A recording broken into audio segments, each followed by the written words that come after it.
time in life management. On the call with me today is Sabrina. Say hello, Sabrina. Hello, everyone. I'm glad you could make it on the call today, Sabrina. Absolutely. Yeah, this is a great subject. This is something that people, when they get into our program, don't realize that we provide for them. Things like this. You feel like you're going to learn all about real estate, and that's mainly what we teach. But if you can't manage your time in your life and that part of, what's going on in your world, then everything else does not flow together properly. And it took me a long time to learn this and realize this. And once I focused more on, this part of my life and stepping back and saying, okay, how can I do more with less and live a better mental lifestyle and not feel like I'm not managing myself better, that's when things change. So we'll go ahead and get into it here in a minute. But for those of you who are new to Real Estate Prodigy, congratulations for joining. For those of you that are not members yet, you can always go to getmyprodigy.com. And Real Estate Prodigy is a real estate platform that will help you to start investing in real estate or help the more experienced investor to better maximize what they're doing with our program.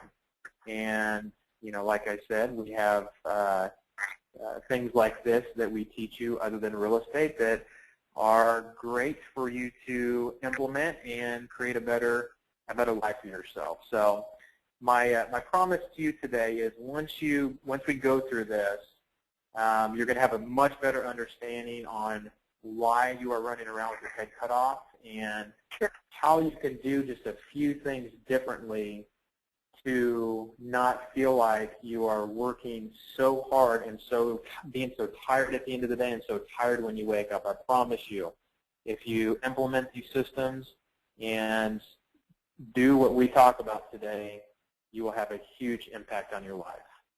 Would you agree with that, Sabrina? I would definitely agree with that. Absolutely. All right, fantastic.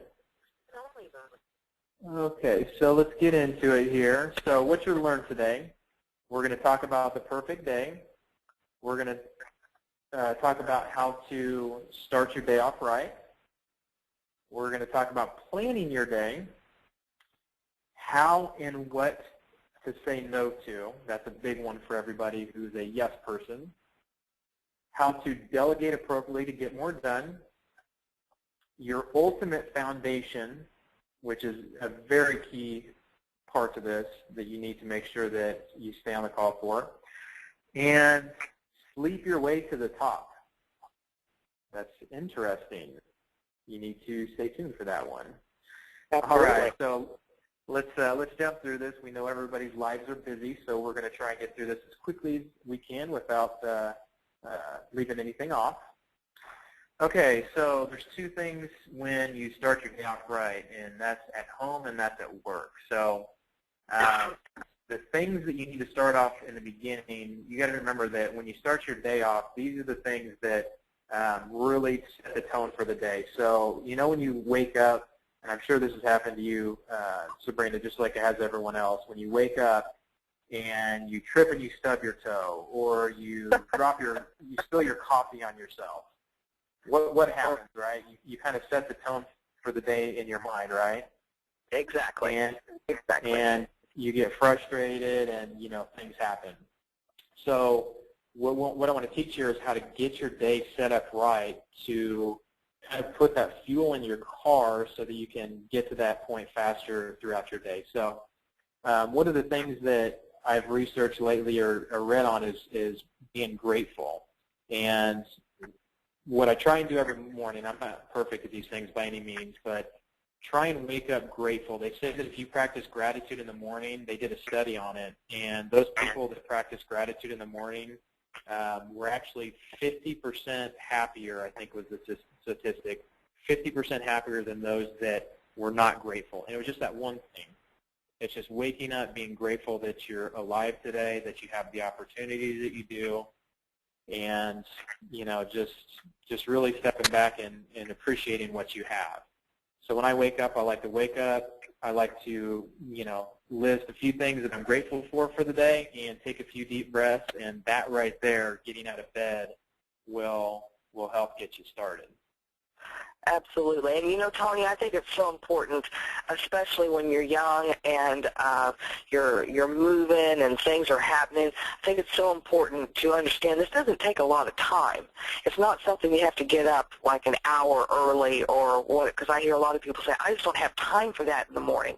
It's really, like you just said, when you first open your eyes, just mentally go through what you're grateful for of that day. What is going to be, what do you see happening in that day that just excites you and you're grateful for? What happened in the day before? It's just a very quick mental, meditational type mindset before you get out of bed. Just run a few things through your mind saying, I am so grateful for this and I am so excited about this. That's actually a really good point, time. People say that they don't have time for certain things, and if you don't have time for these things, that's even more important for you to implement them. Because Absolutely. if you take 20 to 30 minutes a day to implement the things that we talk about here, you're going to free up probably 2 to 3 hours of your day, because you're not going to have as much to do, because you're going to learn how to say no to some things, and you're going to get things done way more efficiently, to where a 3-hour task may only take you an hour because you're in the right mindset. So I'm glad you mentioned that, Sabrina. Okay, so another thing that to do in the morning is to work out, to take a walk, to do some kind of physical activity. And those people that say they don't have time to work out, they actually say that if you do 5 to 10 minutes of bursts of intervals, so quick, hard activities with rest, which is, can be, 30 seconds, can be a minute, is actually just as beneficial as doing a 1 to 2 hour workout at a slower pace. Absolutely. So if you feel like you don't have time, just get up and do 100 jumping jacks, relax, do 100 jumping jacks, relax, and 5 minutes of that will get that blood flowing in you and really get you started in the morning. Or for those of you that haven't started doing this type of activity first thing, maybe 20 to 25 jumping jacks to start out with. Tony's up to 100. I would go with 20 to 25 to start working my way up to 100. So don't let the 100 throw you off. He's been doing this for a long time, so he's up to 100. I'm not quite there yet. That's a good point. That's a good point. Sabrina has done this lately quite a bit, has had some really great results, so I'll have her touch on this. But anytime you can meditate, even if it's just for a minute, and they say that, again, there's a study that shows that even a minute to 5 minutes of meditation a day can have a big impact on your day. And part of meditation doesn't necessarily have to be just being quiet and still. They say if you eat mindfully, which means that you taste your food, you feel it in your mouth, you don't think about everything you have throughout the day. Just think about that meal that you have right there in front of you and be mindful about it. That can have a huge impact on your mental well-being throughout the day and throughout your life. So, Sabrina, you want to touch a minute on what meditation has done for you?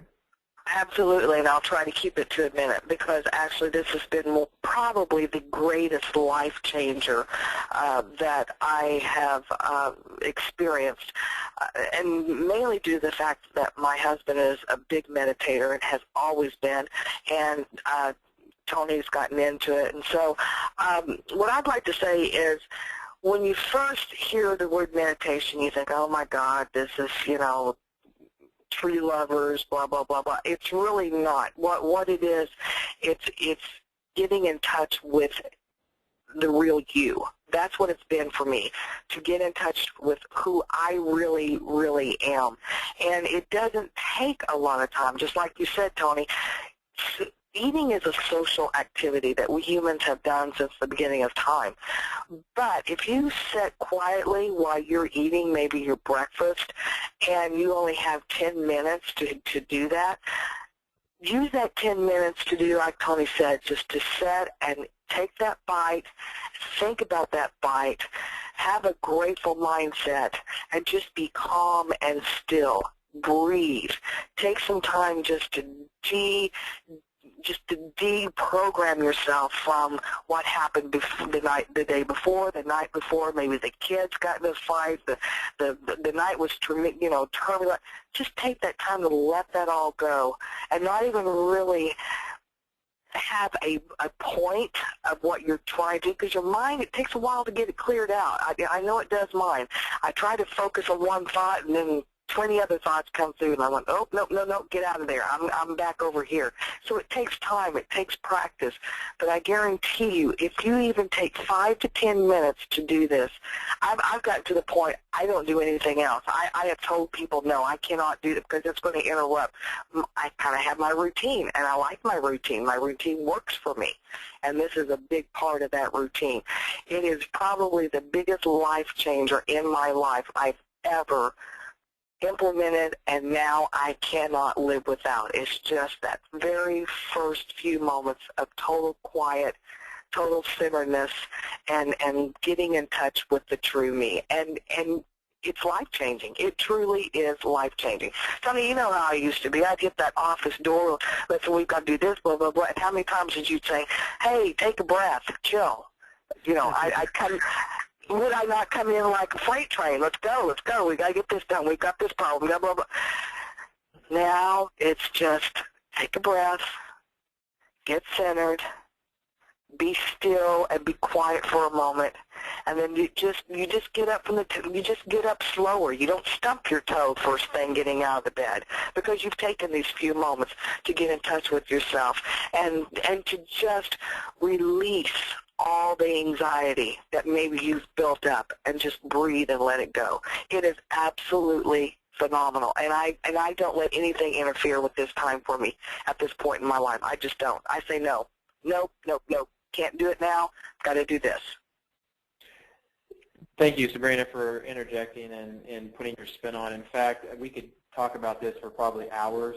I think you and I need to do another call on this sometime, because it's very important. I started eating mindfully in the last couple of weeks, and I've noticed a huge change. I used to grab food, throw it in my mouth, and go on to the next thing. And stopping and actually enjoying my food, it's actually made me more relaxed just from that one little thing. So absolutely. Okay, and they say to do a loving activity every morning, and these principles are things that I've learned through other people, so I'm not reinventing the wheel here.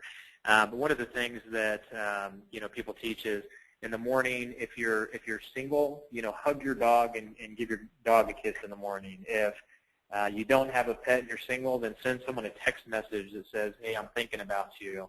But they say doing a loving activity in the morning really helps give you that burst of energy in the morning. If you have a significant other, make sure you give them a hug and kiss before you leave, instead of running out the door. So I think that's very important in the morning to help give you some energy throughout the day. Absolutely. So those are the things that you can do at home to get yourself started. So let's talk about office and work once you start getting into your day that can help you tremendously. So the thing that I do first thing in the morning is brain dump. And when you hear this term, it sounds funny, but when you get to work, and when you're driving to work, you're thinking about all of the things that you have to do throughout the day.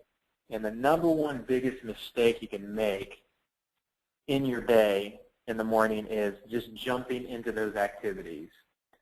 So instead, take all of those activities that you have, that you want to do throughout the day, and put them all on paper. Just dump them all out so that you can visualize what you have to do throughout the day.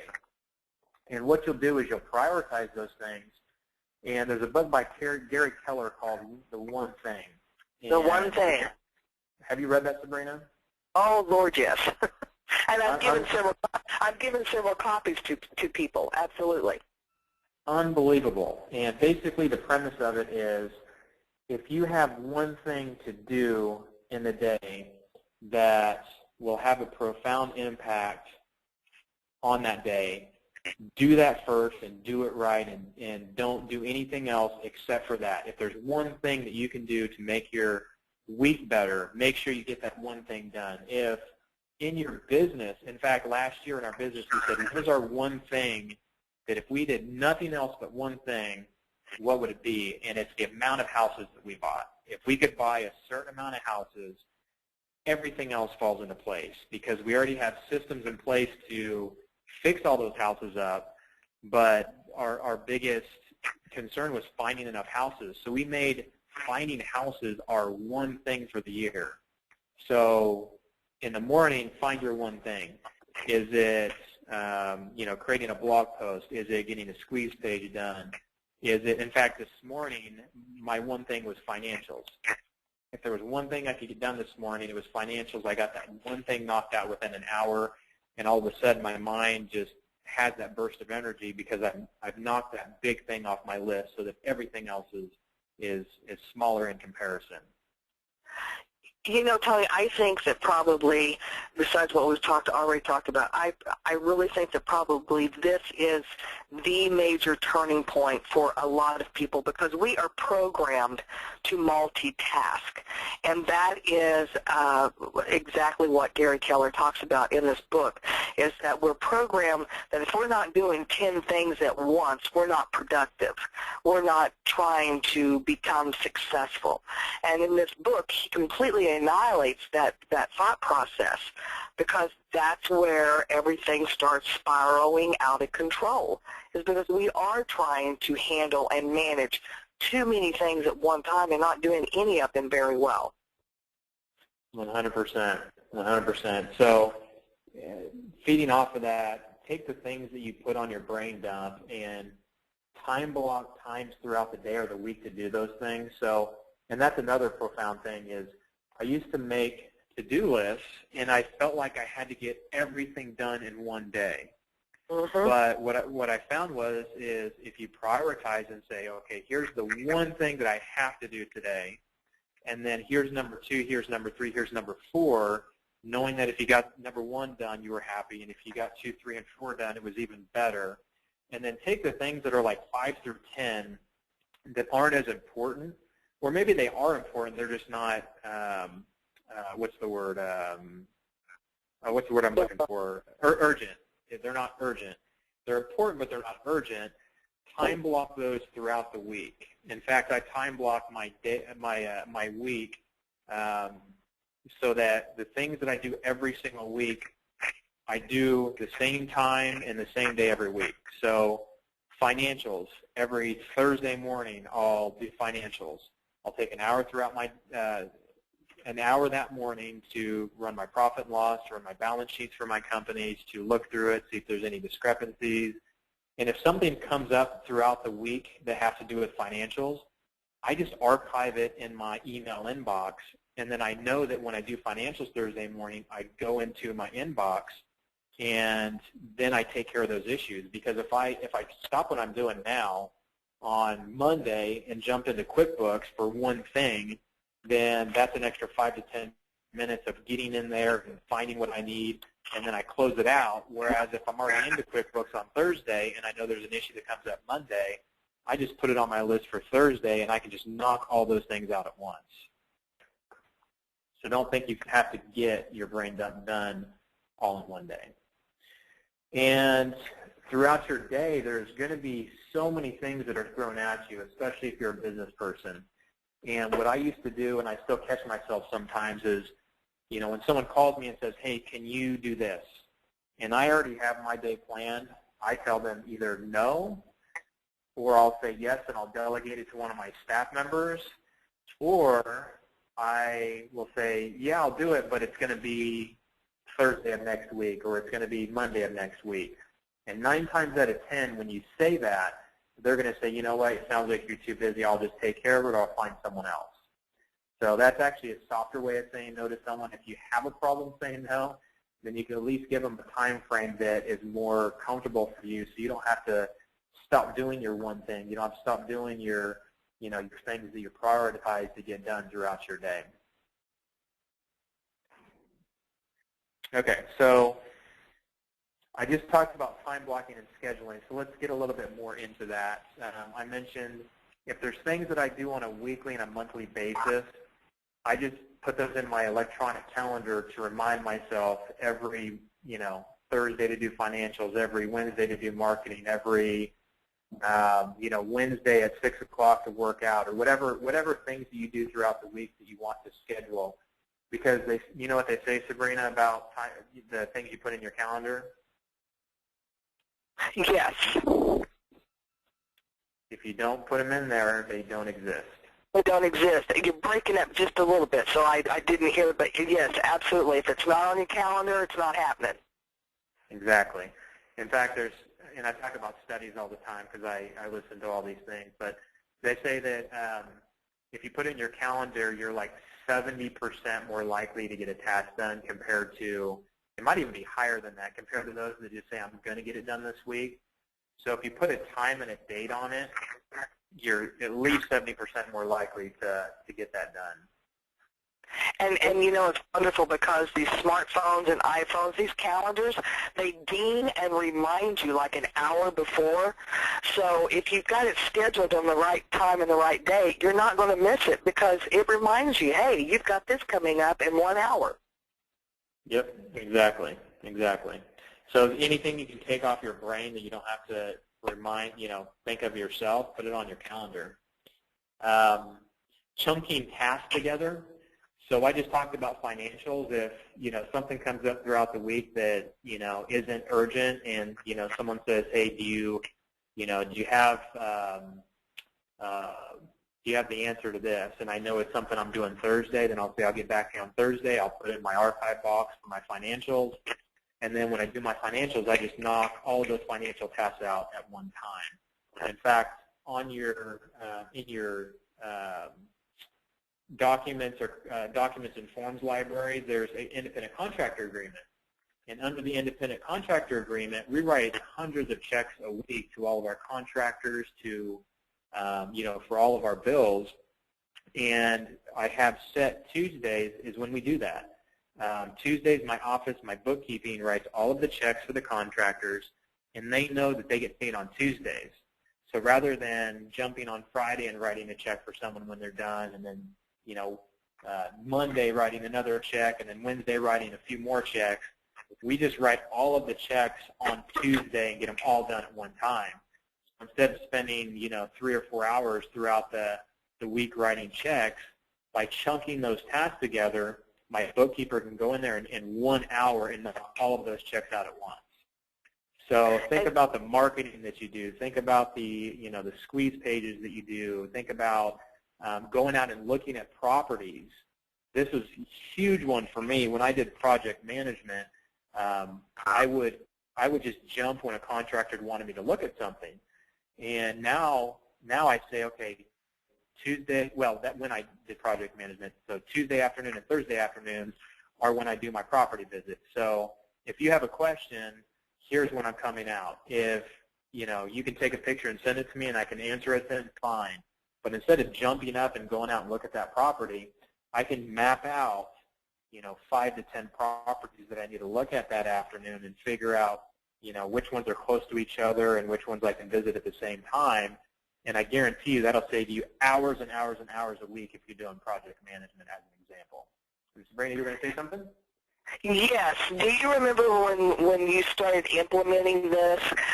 For those of you that have already started a business and you have trained your vendors and the people that you pay to pay them when the job is done, their job might be done on Thursday, but you're not writing checks until Tuesday, but they've been used to you paying them immediately when the job is done. Remember how it took a while to get everybody on board with that, Tony, that the checks were only going to be cut on this certain day, when they were used to you jumping and getting right out there and writing the check.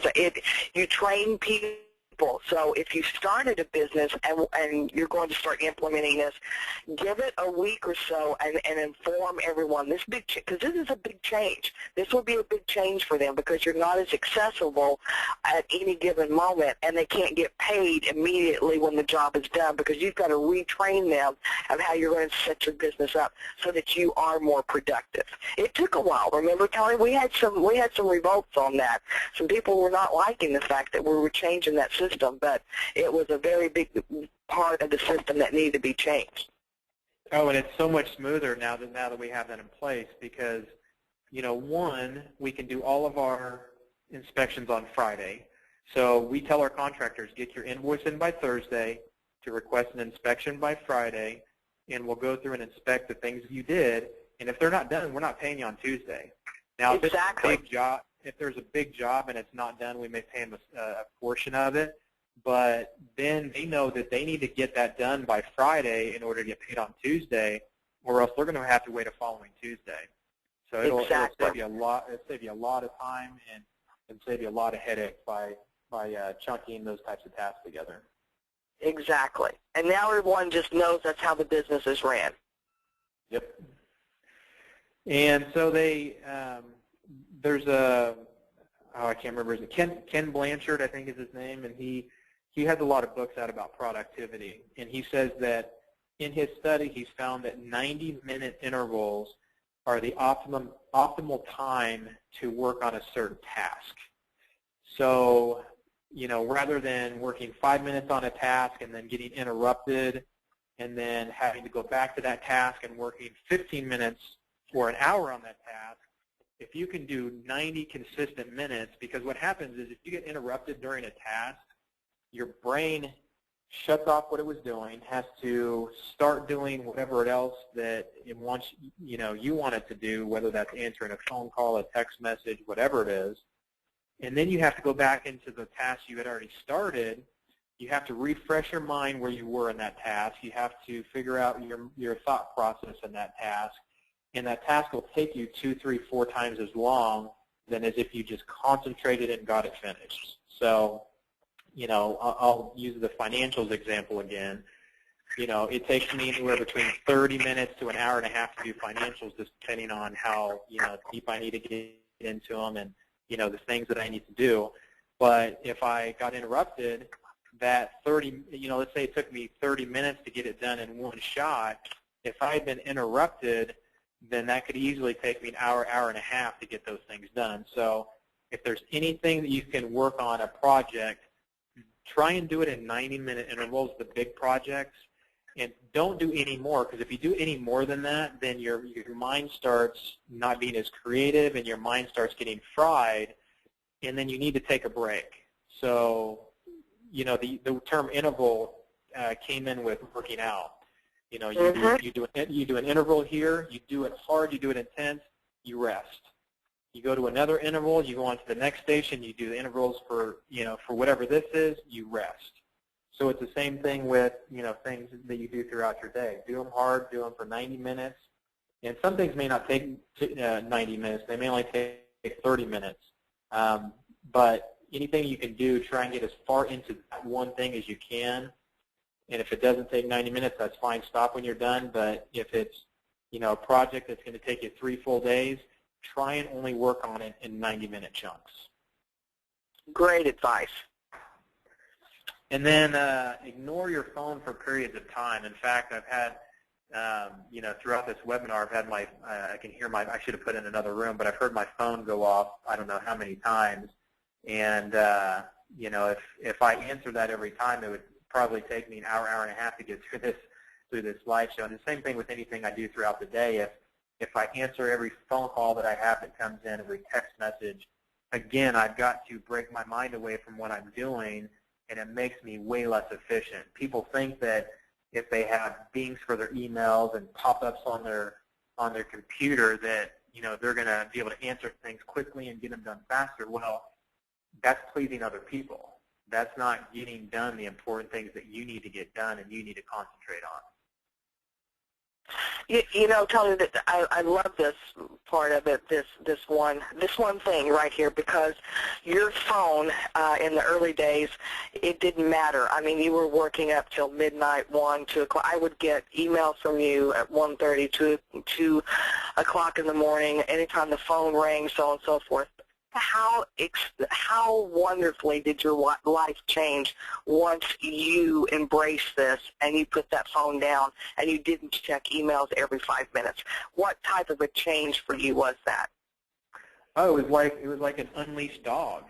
I felt like no, seriously, my phone was like my leash. If I wasn't answering someone's text message right away or answering their phone call, I felt like I was letting them down. I felt like I was, my business was going to go down and things, shit was going to hit the fan. But right. once and that's part of chunking tasks. So now, instead of answering every text message that I get when I get them, I can pick my phone up every hour to 3 hours, however often I decide to look at my phone instead of every 2 minutes, and I can return 5 text messages in the same time that it takes for me to return 1 or 2 if I'm just picking my phone up and answering them as they come. And same thing with emails. When I was on vacation for a week in Bali, Indonesia, well, actually 2 weeks, I would go like 5 to 7 days without answering emails, and I thought at first I was gonna go crazy. But I realized that I would go into my email after 5 to 7 days, and it would take me as long in my email as if I went into my email every 1 to 2 days, because I could just go in there and I could delete out all the junk at one time. I could, go through and just whip out, 30 to 90 minutes worth of emails in high-speed intervals, and there was nothing that was that pressing. And it did. It completely changed my life when I decided that the things that I need, my one thing or my, my top 5 priorities are the things that I need to get done. And if someone can't wait, half a day or a full day for me to get back with them, then, they're going to make the decision. In fact, there's a funny story that a guy tells, and he said that he went on vacation for a full week, and when he came back, he actually had like hundreds, I think he maybe even said thousands of emails, between junk and his different companies. And he said he went in and he deleted every single email. And he said he figured that either it wasn't that important and he didn't need to respond, and it took care of itself, or 2, they figured it out themselves, and if they didn't figure him out and they really needed him, they would just email him again, and he would end up getting that email later. And that really taught him. He said there weren't very many people that emailed him again and said, hey, why didn't you respond to me? A lot of people just either figured it out or it wasn't that important. Absolutely. And Tony, just the other day, I was watching someone that I am kind of connecting in with their philosophy, and she said that in today's society, we are so trained of immediate response. But I learned that it is totally acceptable, and it's not ignoring, and it's not rude not to respond for 24 hours. So there, we have a time that's still acceptable. 24 hours. We don't have to answer it immediately. And in that 24-hour period, they very well could have figured it out or got the job accomplished. And that then you just chunked that task, didn't you? You just got rid of it. 100%. Yeah, we're too used to on-demand right now. We're pretty spoiled. Remember when we had the cordless phone and it was pretty cool, and you'd have to leave a message for someone, and if they got back with you within 24 hours, it was pretty nice. Now it's like we want to be responded to within 15 minutes. Exactly. So a time period really helped to know that 24 hours is very acceptable. So there you go. You've got a time. 100%. Emails. Once I started doing this, it completely changed my life as well, not only putting the phone down, but email. So first thing in the morning, I get my to-do list done. I get my most important thing done. I get, maybe a couple other important things done, and then I don't check my email until 11 o'clock. Now, am I perfect at this? Absolutely not. There's things that, sometimes I have to get into my email to respond to or to get into from the day before. But if you can not do email until 11 a.m., it is a life changer. And then if you can also take that and put it into the afternoon to where you have 4 to 5 hours of no time without email, and don't check it till closer to the end of the day for some of the things that may be urgent for you to respond to. Just doing two times of email a day will save you so much time, because I used to be the person that would go in there every 5 to 10 minutes. If I got something knocked off my list, I'd go back into my email, and then I'd get drowned in different things that other people wanted me to do rather than the things that I needed to do. Okay, and then take breaks. I'm still working on this one, but I do find that when I do take breaks and I do stop to eat mindfully and do the things that we talked about earlier, and even take a little meditation break or naps throughout the day, it completely changes my day, and it breaks up the monotony, and it breaks up the things that that I do hard throughout the day. Because what I find is if I don't take breaks throughout the day and then I work into the evening, when I go to sleep, my mind doesn't shut off because it's so used to going and going and going. But if I take breaks throughout the day, it helps me to be more creative, and it actually helps me to work more efficiently. And I used to think that taking breaks would take time away from what I was doing, but you'll find if you take breaks and you take a nap throughout the day, your mind's going to regenerate, and it's going to help get things done much more efficiently, so you don't have to work as long hours. So okay, so let's talk about you taking care of you. Okay, so throughout your throughout your week and throughout your month and throughout your days, people do not take care of themselves. Okay, Tony Robbins, I'm a huge fan of. I go to a lot of his seminars. That's actually where I met my wife, so I can definitely thank him for that. But yeah, he did a good job there for you too, Tony. He did real good for you right there. He did, absolutely. I met my wife in a group of 4,000 people in Orlando just a few years ago, and she sat. It's funny, I'll tell the quick story. Day 3 of the seminar, he asked for the things that you wanted in your life, and one of them was a wife. I hadn't had very much luck dating, and I specifically named the things that I wanted in a wife, because he said, name it specifically as if you have it. So I went through and I named, there's probably 10 things that I wanted. I wanted, dark hair. I wanted athletic. I wanted someone that ate like I did. I wanted someone that was into personal growth. I mean, I named 10 very, very specific things. And the next day, the 4th and the last day of the seminar, she sits 2 seats next to me out of 4,000 people. And long story short, we date long distance. She's in Canada, I'm in the U.S. And then last year, she moves to the U.S. and we get married. So pretty cool just story. Like that. Just like that. Just like that. And she's, honestly, I probably wouldn't be teaching the things that I'm teaching here if it weren't for her, because I actually learned a lot of these things through her and a lot of the things that she has brought into my life. So it's been Tony Robbins and my wife have been a very good life changer. So Tony Robbins talks about you are the foundation. If you don't take care of yourself, nothing else matters.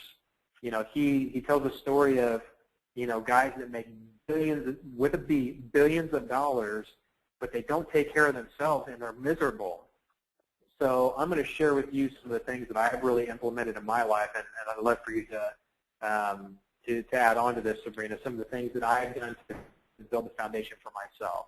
Because just like the house you see on this picture, if you don't have a foundation, you're going to be leaning from day to day. There's days that you're going to feel very off balance, but if you really work on yourself, then everything else is going to take care of itself. In fact, when you're on an airplane and they say,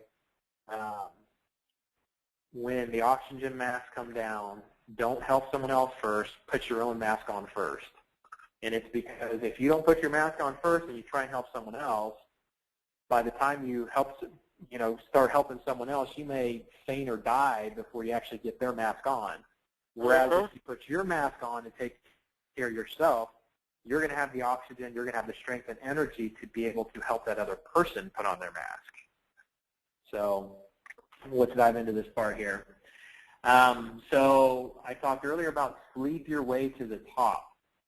And for those of you that took that the wrong way, I imagine you probably did, basically means that if you can get the optimal amount of sleep for your body, you will get to the top so much faster.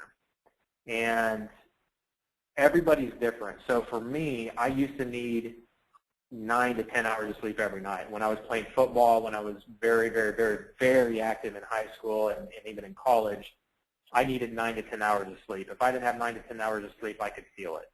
Now I I'm not as active. I'm still very active, but not near what I was. So for me, 7 to 8 hours of sleep is optimal.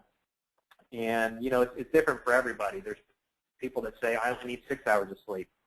There's a study that says that I think it's 8 to 9 is optimal for just about everybody. But there's people that need a little bit more. And there's people that need a little bit less. But those of you that are getting 3, 4, 5 hours of sleep a night because you're drinking caffeine late, or you're staying up late, doing whatever you do, and then waking up in the morning and drinking Red Bull and coffee to get your day going, that's really taxing your system. And even though you think that drinking those drinks is really getting you energized and really getting you going, if you're depending on those, then again, after years and years of doing that, or even weeks of doing that, it's going to take a toll on your body, and it's really going to do some permanent damage. So that is probably the number one thing you can do for yourself, is just get plenty of sleep so that your body can rejuvenate itself.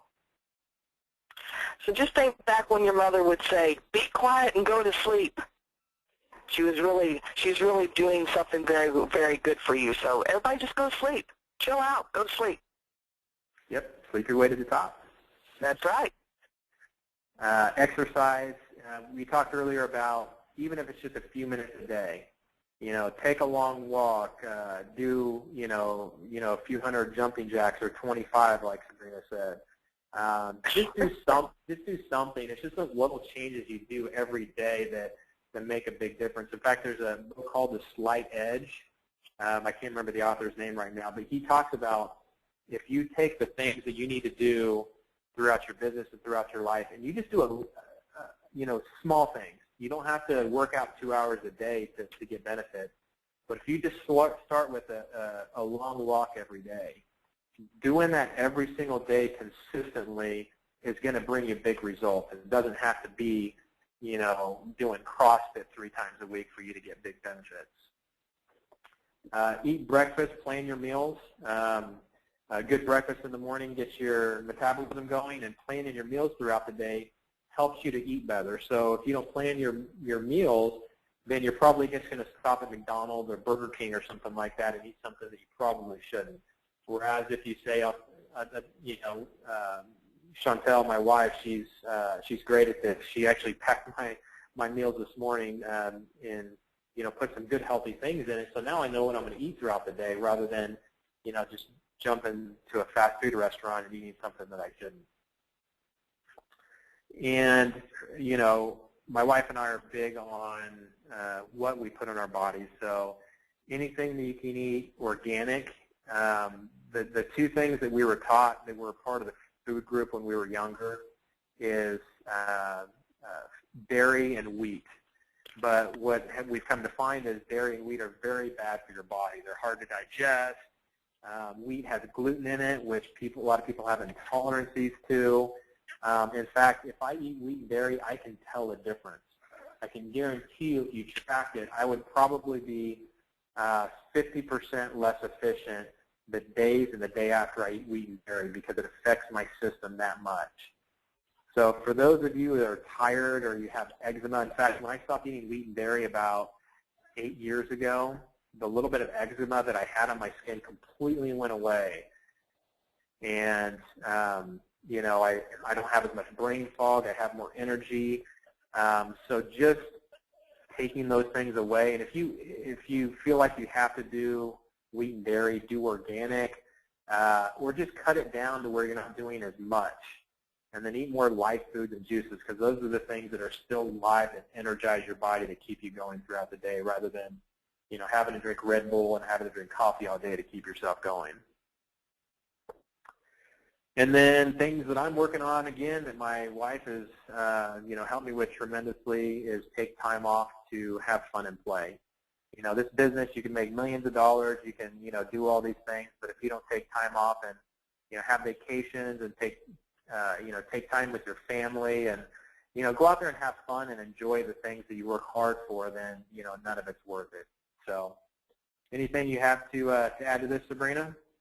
I think you've pretty well done a very, very good job of covering it all. Basically, we just got to take care of ourselves, because we do have, in this business and in any successful business with some major decisions that have to be made. And sometimes you have to make those decisions in a split second. And it can be thousands of dollars. And you need to be rested. You need to be calm. You need to be centered. And you need to have a fuel in your body to help you make the best decision. So all of this is your plan on how to become successful in your business. It's your plan. It's your business plan. It's just part of your business plan. Yep. And if you don't, if you don't get, if you're not wanting to get as much into to some of the parts of the real estate, the training that we provide, some of the high-level stuff, at least look at this. And I think, Sabrina, we need to do some subclasses on some of the things we talked about, because I think people will get a lot out of it and really reclaim the lives that, they've become too busy for. So that's something that we are going to provide to you in the future is, things that not only help your business, not only help you buy and sell more houses, but really provide a great life and lifestyle for you that you can really, really enjoy it. Absolutely. And Tony, I just had a wonderful, wonderful idea. In fact, it's amazing. You want to hear it? I guess I have to. Go ahead. Yes. I think having Chantel come in with us on this portion of the trading part would be awesome, because you just told everyone how she's really helped you. We could use that. We could use some of her direction and some of her input also. I love that idea, and in fact, I just talked to her about that 2 days ago. I said, you know what, Bev, you have taught me so many things, and she's actually putting together a blog and some things that she wants to do to help teach other people how to live a better, healthier lifestyle.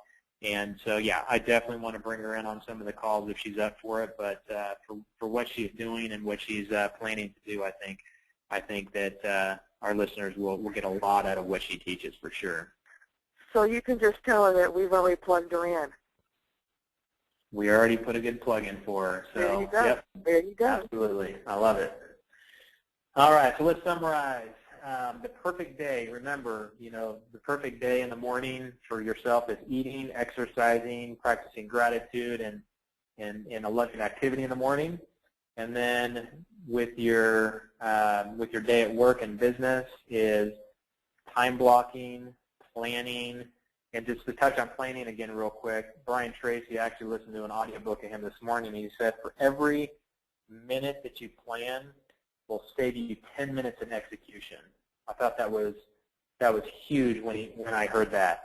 So for every minute that you plan what you're doing, you prioritize it, you time block it, it's going to free up another 9 minutes of what you do on the back end. Absolutely. Unbelievable. Start your day off right, like we talked about. Plan your day. Oh, plan your day and not just in the morning.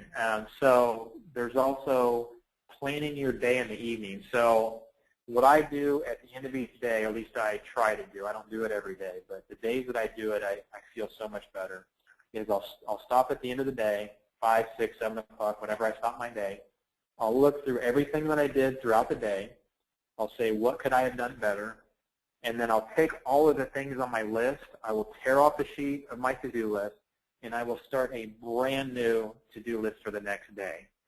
So instead of having 10 or 15 things with 5 to 10 of them crossed off, I'll start off with a brand new list the next day, so it doesn't look as long, and then I'll prioritize it so that 2 things happen. One is they say when you sleep at night after you've done your to-do list for the next day, your mind subconsciously generates ideas and generates things without taking energy from you and figures out how to do those things the next day. And then second thing happens is when you come in the next day in the morning, you don't feel as overwhelmed, right? You kind of know already what you completely organized. And then there's things you're going to think out in the morning. You brain dump the rest of the things that you feel like you have to do, and then you start your next day off running. Absolutely. Absolutely. And how and what to say no to. I don't know how much we touched on this, but if it's not on the calendar, it doesn't exist. Remember, if it's not on the calendar, it doesn't exist. Absolutely. Things that are important you put in your calendar, and if it's not on your agenda and it's not important and it's something that someone else can do, say no to it. It doesn't matter what it is. And that'll free a lot of time off you. In fact, it'll probably free up an hour or two each day if you just learn what things to say no to. There are things that are important that you have to do, but the things that aren't important, say no to them. Delegation. I don't know how much I think I just briefly touched on this, but what I've found is the things that I am not really good at, I have to delegate. So if I'm creating a marketing piece and I'm just not feeling it and it's not my high priority, I'll delegate it to somebody. If I need to write a blog post or something and again, that's something that I'm not the best at and I don't have time to do, I delegate it. If anything that I'm not the best at, what I found is that the things that I used to think I was really good at, I could give to my assistant, I could give to my marketing person, I could give to someone else, and they would get it done in like 5 minutes, whereas it might take me an hour to get into it and figure it out. So anything that you're not good at, anything that does not produce results, anything that is not on your high priority agenda, delegate to somebody else. And then we talked about your ultimate foundation, taking care of you, making sure that you're exercising, making sure that you're getting enough sleep, making sure that you're taking care of yourself before you take care of someone else. And then sleep your way to the top. Make sure you get plenty of rest so your body can rejuvenate itself and give it the energy that it needs throughout the day. So anything you want to add to this, Sabrina? One thing. I want to add one thing, and that is put on your calendar for the next day what your one thing is going to be for that day. Yes, absolutely. That was a big game changer for me, is figuring out your one thing. And the one thing, Sabrina, remember, doesn't have to be just about your day, doesn't just have to be about your business, but you can have one thing in multiple different things. So you can have one thing for marketing, you can have one thing for financials, you can have one thing for your personal life. In fact, there was one thing that I said for my personal life that had a big impact, and I said if I could just do this one thing, it will have a huge impact on me, and I implemented it, and it's made a big change. So absolutely. Yeah. Mine is staying on my eating plan every day. I make that my one thing. And when I've accomplished that, I feel like I've accomplished everything else perfectly. Even if you don't get anything else done, right? It feels like you conquered the world. Because some days we're so busy that grabbing something fast is just, but no, I'm not going to do that. I'm going to stay on this. And it takes some work. It takes some mental commitment and some work. And that's a lot of times the one thing for me is to stay on that eating path and not divert from it. Yep, 100%, 100%. Well, I hope everybody, I promised you earlier that we would deliver some great content, that after today's call you would feel like there were things that you could do to really get your life back. And I promise you again, if you implement, you don't have to implement every single one of these. Again, take your one thing. Take one thing that you learned from this webinar today and implement it very well and on a consistent basis. I guarantee you if you do that day in and day out, even if it's a small change, that you will have big results. So thank you again, and look forward to the next call.